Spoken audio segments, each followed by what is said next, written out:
Ini memang menarik. Kalau sidang di Jakarta Timur itu juga kemarin berjalan, eksepsinya tidak diterima, eksepsinya misalnya jalan terus, maka konon 6 Agustus itu katanya ada yang mau hadir di Jakarta, ya toh katanya di sana. Tapi kita tunggu nanti. Kalau enggak ya kesini aja dulu ya ke Pengadilan Negeri Jakarta Selatan untuk mendengarkan keputusan itu. Amin ya Allah, amin ya Allah. Untuk itu mungkin akan ada tambahan lagi dari rekan kita. Oke, iya. Yang kedua adalah tadi juga tidak sempat membacakan Ibu Erdiana atau kita panggil JJ. Double J. Double J. Silakan. Tambahannya ya semoga yang rapid ketiga ini ya. Ketiga ini ya berjalan dengan baik karena memang sudah sesuai dengan peraturan perundang-undangan yang memang sudah berlaku dan diberlakukan. Tadi juga ada dasarnya juga putusan MA dan ada jurisprudensi juga. Jadi semoga memang dikabulkan untuk saat ini dan memang dananya juga bukan untuk kita, untuk pribadi ataupun advokat. Jadi memang disalurkan ke yayasan sosial. Jadi semoga memang bisa dikabulkan. Amin. Oke. Ya, sebelum Mas Roy, Abdul Ghafur silakan. Ya gini, Bang RH ya, jadi rekan-rekan media sekalian, hari ini adalah permohonan pra-peradilan yang ketiga ya. Dari rangkaian pra-peradilan yang kami lakukan sejak pra-peradilan pertama dan dikabulkan alhamdulillah pra-peradilan kedua, kemudian hari ini adalah pra-peradilan ketiga. Tadi sudah kami bacakan permohonan pra-peradilannya dan berdasarkan juga hasil tanya jawab kami dengan Hakim Tunggal pra-peradilan bahwa permohonan pra-peradilan ketiga ini memang tidak bisa dilepaskan dari materi permohonan pra-peradilan pertama maupun juga permohonan pra-peradilan yang kedua.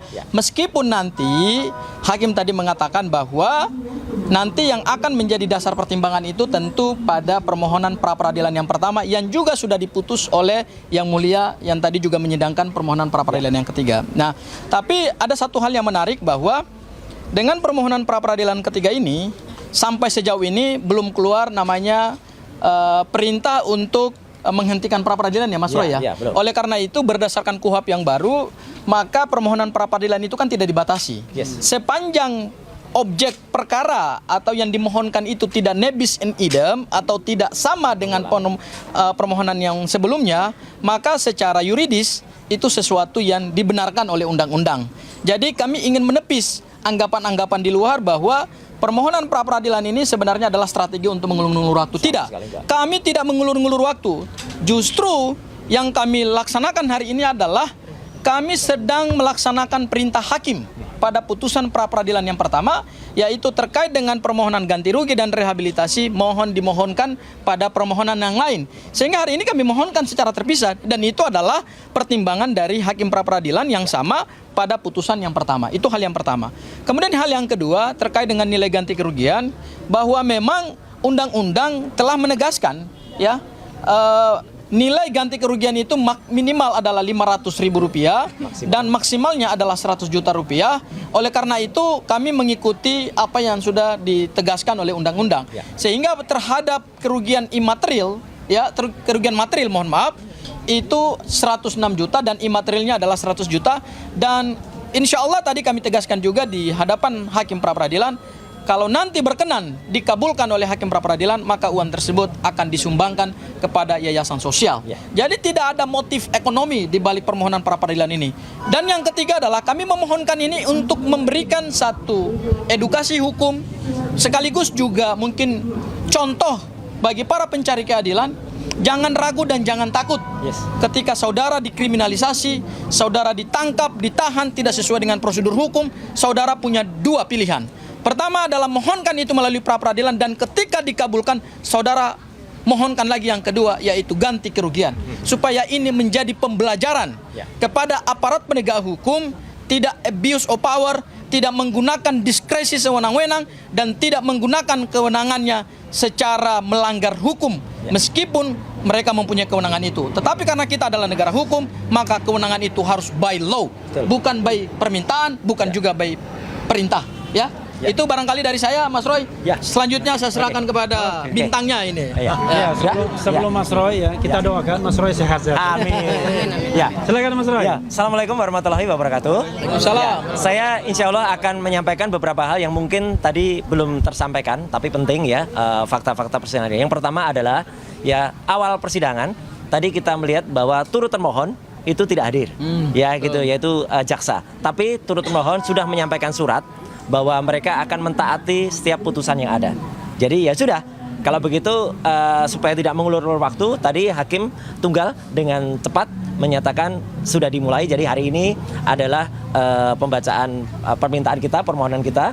Besok adalah jawaban dari pihak termohon, yaitu hanya ada satu, yaitu pihak dari kepolisian atau dari Polda Metro Jaya.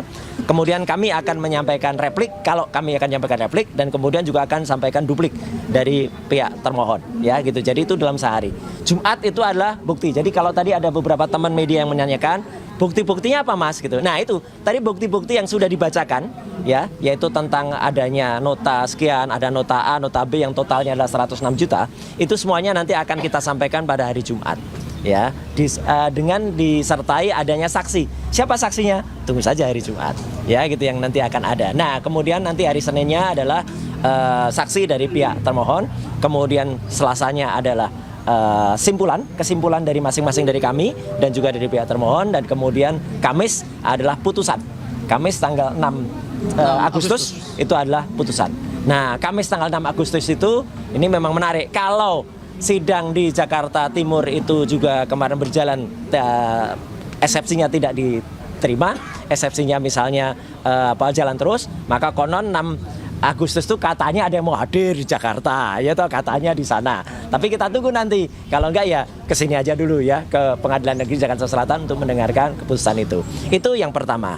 Ya, yang kedua adalah yang ingin juga saya sampaikan ya, kami sekali lagi mengaturkan terima kasih atas semua pihak yang sudah mensupport ini semua ya, termasuk kepada Hakim Tunggal yang tadi juga bagus banget beliau itu memberikan pandangan, masukan kepada kami yang kemudian supaya tertibnya pokok yang kita mohonkan. Maka tadi beliau menyarankan ini saja, fokus saja ke sini. Itu bagus ya. Jadi menurut saya kami mengapresiasi itu semua. Dan yang ketiga ya, yang ingin saya sampaikan saja, setelah ini siang nanti jam 2 kami akan bersama-sama ke Pengadilan Negeri Jakarta Utara. Loh, apalagi itu?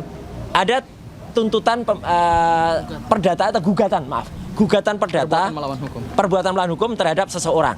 Ya gitu. Seseorang itu tadi sudah disebut juga di dalam acara. Salah satu dari 4 pelapor yang melaporkan saya, ya, bukan Joko Widodo, tapi salah satu dari 3 termul yang ada, ya gitu. Siapa dia? Nah, nanti ada di Pengadilan Negeri Jakarta, dan itu sudah masuk sidang yang kedua ya, karena pada saat sidang yang pertama mereka tidak datang.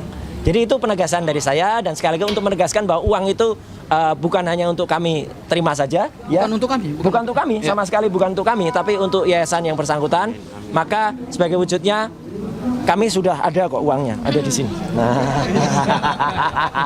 karena ini warnanya biru ya, ini warnanya juga biru, ya gitu. Jadi kita sampaikan kepada yayasan yang memerlukan. Jadi 206 juta rupiah itu ya diputuskan semua atau dikabulkan sebagian atau apa, yaitu terserah kepada Yang Mulia Hakim Tunggal Pak Iketut Darpawan. Sekian, terima kasih. Wassalamualaikum warahmatullahi wabarakatuh. Yayasan yang menerimanya apa kalau sudah ditentukan Pak? Yayasan yang menerima uangnya nanti akan kita umumkan. Ya, tapi yang jelas itu yayasan asli ya, bukan yayasan fiktif. Ya, gitu. Ya, nggak ada. Nggak juga enak masa yayasannya sudah ditentukan sementara uangnya saja belum ada. Nah, iya kan? Jadi kan kita tunggu putusannya dulu, Pak. Kira-kira ada beberapa yayasan, Pak? Nanti akan ada rapatnya. kita ya gitu, diskusikan. karena layaknya berapa, nggak mungkin kalau banyak banget kan gitu, tapi juga mungkin tidak hanya satu. Kita lihat saja nanti. Saya kira itu ya, teman-teman semua. Oke. Apa itu? Tanggal 28 kemarin itu Pengadilan Negeri Jakarta Timur telah menerima revisi dakwaan dari jaksa. Oh, ada revisi ya? Nah, itu biar kuasa hukum aja. Itu apakah nanti setelah dari tanggal 3 nanti, kalau nggak salah besok ya, Kamis itu sidang, infonya apakah nanti Pak Roy juga akan ke sana juga? Pertama begini, informasinya itu valid ya? Baru tadi saya WA Dari tanggal 28 Pengadilan Negeri Jakarta. Humas Pengadilan Negeri Jakarta Timur mengatakan bahwa mereka sudah menerima revisi. Nah, karena ini belum official ya kan? Jadi kita nggak bisa komentar. Kita nggak bisa komentari. Ya. Nanti kalau sudah official baru kita komentari ya. Ada yang lupa, satu yang menarik hubungannya dengan Pengadilan Jakarta Timur. Tadi di antara pengunjung sidang ada salah seorang sahabat kami, rekan kami, yaitu pengacara dari Dr. Tifa, yaitu Pak Abdul Al-Katiri. Kenapa beliau hadir? Nah, itu nanti ada yang menarik. Saya nggak akan bocorkan ya. Silahkan tanyakan kepada yang bersangkutan. Apa ada pola yang sama yang akan dipakai tapi mungkin hubungannya dengan soal revisi tadi. Ya, oke, saya kira itu. Oke, Ya. ya. Oke, terima kasih ya semuanya. Thank you.